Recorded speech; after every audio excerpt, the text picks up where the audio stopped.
Elles sont femmes de céréaliers, d'éleveurs, de viticulteurs. En agriculture conventionnelle, biologique, raisonnée. Elles viennent de petites, moyennes ou grandes fermes implantées sur toute la France. Elles sont issues du monde agricole, où le découvre jour après jour.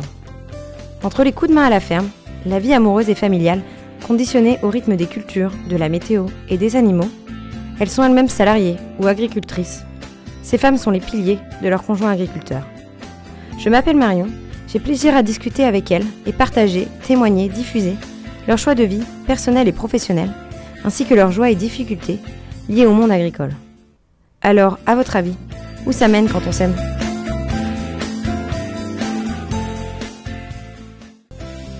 J'ai la chance de discuter ce matin avec Anaïg. Elle a 29 ans, vient du Finistère, ne vient pas du milieu agricole, mais a baigné dans la ferme tout au long de son enfance. Elle est éducatrice spécialisée et grâce à l'émission L'amour est dans le pré diffusée sur M6 lors de la saison 17 diffusée en automne 2022, elle a rencontré Alexandre et vit désormais en Normandie avec cet éleveur de vaches laitières et cultivateur de céréales. Salut Anaïg. Bonjour. Est-ce que tu peux brièvement te présenter ? Alors moi je m'appelle Anaïg, j'ai 29 ans, donc j'ai déménagé, je suis partie de la Bretagne par amour pour aller vivre en Normandie, rejoindre mon conjoint agriculteur. Alors quel métier exerces-tu ? Moi j'ai fait des études de monitrice éducatrice. En fait j'ai travaillé pendant 5 ans dans le handicap et là depuis maintenant 3 ans je travaille en protection de l'enfance. Et j'ai fait une validation des acquis de l'expérience. Donc du coup, je suis devenue éducatrice spécialisée. J'ai obtenu mon diplôme en novembre 2023. Est-ce que tu peux nous présenter brièvement avec qui tu vis et où tu vis maintenant ? Je vis avec Alexandre en Seine-Maritime, en Normandie. Et donc on s'est rencontrés grâce à l'émission L'amour est dans le pré. Est-ce que tu peux nous présenter son exploitation, le type de culture ou d'élevage qu'il fait ? Il a donc des vaches laitières, à peu près entre 70 et 80 à l'année. Et sinon, en plus, il fait du maïs, du blé et du colza. Est-ce que toi, tu travailles sur l'exploitation ou est-ce que tu files un coup de main de temps en temps ? Je travaille pas sur l'exploitation. Après, c'est vrai que quand je suis là le week-end, par exemple, et que il a besoin d'un coup de main pour quelque chose, il me demande ou alors je lui propose quand je vois que c'est un peu plus compliqué, que voilà, qu'il y a des moments qui sont pas simples, que ce soit à cause de la météo, voilà. Moi, il y a pas de problème, je vais lui donner un coup de main dans le travail. Tu nous parlais du fait que tu étais éducatrice spécialisée. Est-ce que tu peux facilement trouver du travail dans ton secteur d'activité près de la ferme ? Oui, j'ai facilement trouvé du travail quand j'ai déménagé. D'ailleurs, le déménagement était en cours et on n'avait pas fixé de date. Et puis j'avais commencé à postuler sur un poste. Et en fait, j'ai été prise sur ce poste avant même d'avoir vraiment posé toutes mes valises ici. Donc c'est ça qui a vraiment enclenché et terminé le fait que fallait vite que je ramène toutes mes affaires parce que j'avais trouvé un poste. Mais j'ai pas eu de difficulté à le trouver. Ok, parfait. Donc tu rencontres pas spécialement de barrières géographiques par rapport au fait par rapport à ce déménagement ? Non, non. Tu ne viens pas du milieu agricole et désormais tu vis sur l'exploitation d'Alexandre ? Oui, ouais, la maison est sur l'exploitation. Ça, c'était un souhait. Comment tu le vis ? Est-ce que c'est tous les jours facile ? Est-ce que ça te plaît ? Moi, ça me pose pas de souci de vivre sur l'exploitation. Dans ma famille, j'ai déjà mon oncle qui est agriculteur et qui vit aussi sur son exploitation. Donc en fait, j'avais l'habitude de cette image de l'agriculteur qui vit sur l'exploitation. Ça m'a pas posé de problème et c'est assez naturel. Effectivement, c'est plus facile pour aller surveiller les bêtes quand il y a besoin. En fait, il y a des avantages et des inconvénients, je pense. Des fois, on coupe moins, je pense, quand on vit sur l'exploitation. Et du coup, Alexandre, il est vraiment tout le temps dans son boulot. Ouais, bah oui, forcément. Ouais. Donc c'est peut-être plus facile aussi de le croiser pour toi, par exemple. Oui, oui, nous après, même le week-end quand il travaille et que moi je suis à la maison, même s'il est au boulot, on se voit quand même toute la journée en fait. On se croise. Quand j'ai besoin de le voir, je vais à la ferme. Oui, là-dessus c'est quand même plus facile. J'allais te demander comment tu as connu ton mari, enfin du coup ton conjoint. T'en parlais un petit peu. Moi, je me questionnais à propos de l'émission donc de L'amour est dans le pré, diffusée sur M6. Donc, vous avez fait partie de la saison 17, diffusée en automne 2022, c'est bien ça ? Ouais, c'est ça. Écrire à un agriculteur, Pour moi, c'est pas anodin. Ouais. Est-ce que tu avais des envies, des craintes? Est-ce que tu as eu un coup de cœur pour lui, une appétence pour le milieu agricole? Bah, déjà, c'était une émission que je regardais, avec des copines et puis on s'était toujours dit pour rigoler: «Ah ouais, on va écrire un agriculteur». Bon, voilà, ça en restait là et puis un jour, du coup, j'ai vu Alexandre qui m'a plu et donc je me suis lancée pour écrire. C'est pas anodin que j'ai écrit un agriculteur, c'est un milieu dans lequel j'ai baigné depuis toute petite. J'étais souvent gardée par mon oncle parce que je vivais seule avec ma mère, donc j'étais souvent à la ferme. Je vadrouillais un petit peu partout dans la ferme, j'allais dans le tracteur. Le fait que ma tante, avec qui j'ai passé beaucoup de temps, soit femme d'agriculteur, en fait, je pense que je me suis aussi identifiée à elle et à sa vie. Pour moi, c'était un peu le modèle de représentation familiale. C'est comme ça aussi que je me représentais moi. Et en fait, après ça, je l'ai compris après. Mais effectivement, c'est pas anodin que j'ai écrit à Alexandre et que voilà, je l'ai pris avec tous les avantages et aussi les inconvénients du métier d'agriculteur. Ouais, donc c'est un milieu qui te plaisait et en plus, tu y allais déjà un peu en connaissance, de cause, en fait. Oui, c'est ça. Ah bah oui, oui, complètement. Une autre question par rapport à cette émission. Lors du tournage, est-ce que, tu dirais que tu as pu vraiment voir la vie à la ferme malgré la présence de caméras et au tournage, en tant que tel? Bah, en fait, même si le tournage était là et qu'il fallait filmer, dans tous les cas, le travail, il était à faire. Je veux dire, les vaches, elles sont à traire tous les matins, tous les soirs, faut s'en occuper. Donc oui, j'ai vraiment vu la vie à la ferme, même si on faisait d'autres choses et que forcément on était occupé par d'autres choses. C'était vraiment immergé dans ce milieu-là quand même.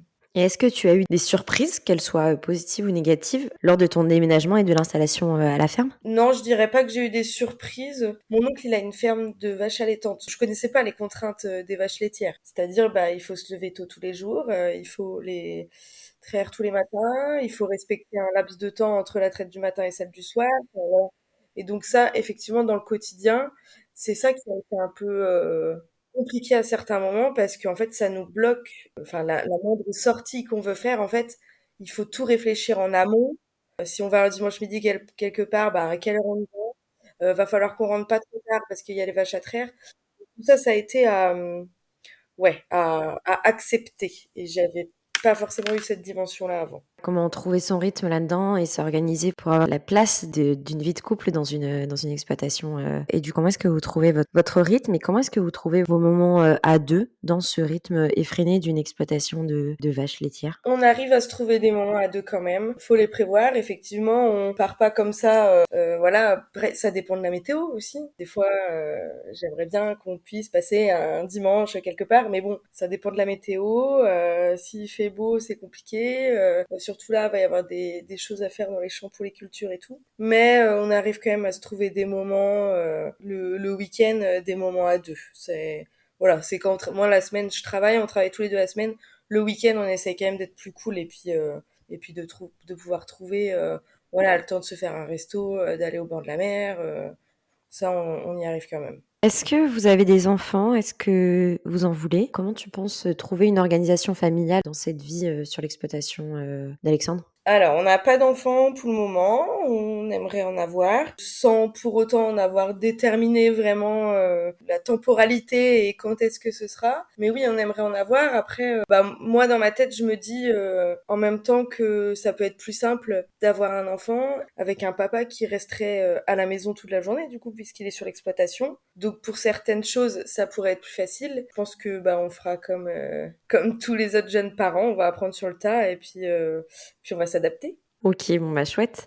Est-ce que vous avez des amis et de la famille autour de vous? Est-ce que parfois tu te sens isolée ou plutôt, bien entourée du fait de vivre sur l'exploitation d'Alexandre? Bah, alors quand je suis arrivée, quand j'ai déménagé, parce que bon, j'ai changé complètement de région, je suis loin de ma région natale, je suis à 5h30, donc je peux pas rentrer tous les week-ends. Et je me suis sentie un petit peu isolée parce qu'on est à la campagne, que je connais pas du tout, donc ça a été un petit peu compliqué. Après, Alexandre, il a des amis qu'on voit régulièrement, qui habitent pas loin, donc bon voilà, et puis au fur et à mesure du temps aussi, maintenant ça fait un petit peu plus d'un an que j'aménage avec Alexandre. Donc, bah, je commence à me faire aussi mon réseau social.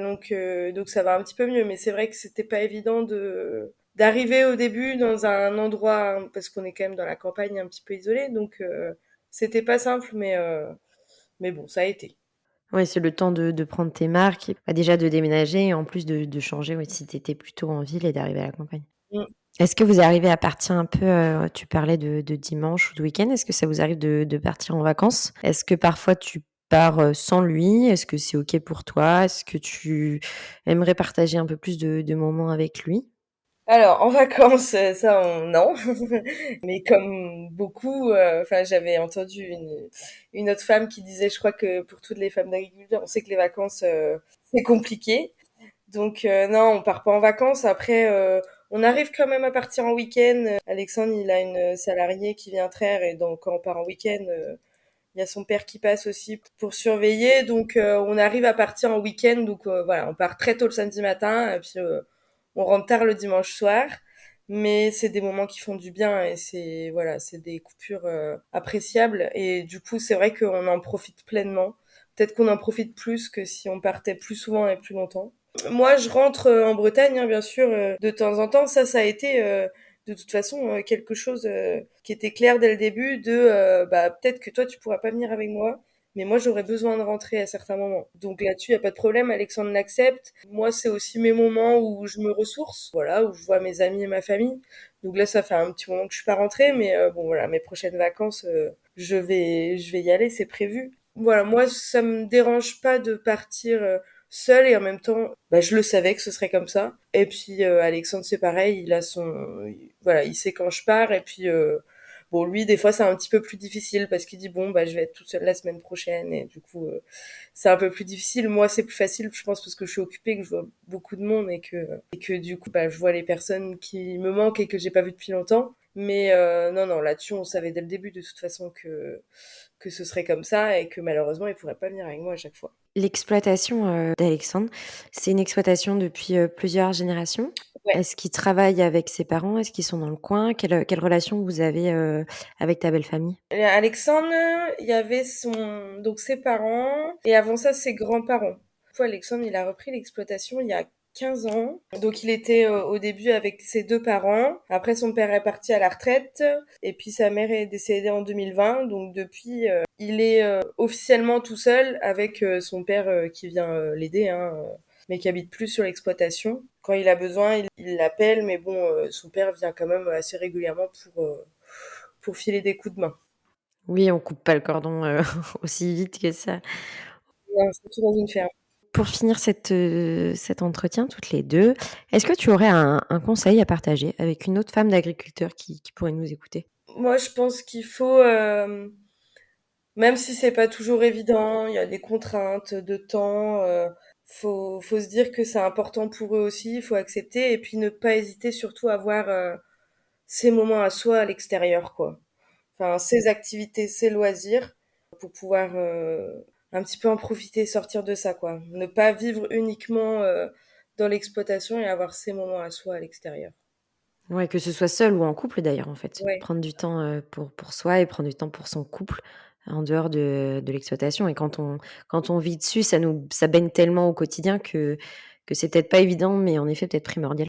Bah, c'est ça, c'est important, et puis pour soi, et puis pour son couple, hein, de toute façon, voilà, de pouvoir prendre du temps sur l'extérieur, et puis bon, bah, changer un petit peu les habitudes. Enfin, moi, je sais que Alexandre, du coup, il a ses habitudes à la ferme, il avait toujours vécu dans la ferme toute sa vie, donc bousculer un petit peu ça, et puis aller vers de nouvelles choses, voilà, c'est important aussi de partager ça en couple. Oui, ça fait pas de mal. OK et ben, merci beaucoup. Ben, merci Marion. C'est ainsi que s'achève notre échange. Si cet épisode vous a plu, n'hésitez pas à le diffuser autour de vous.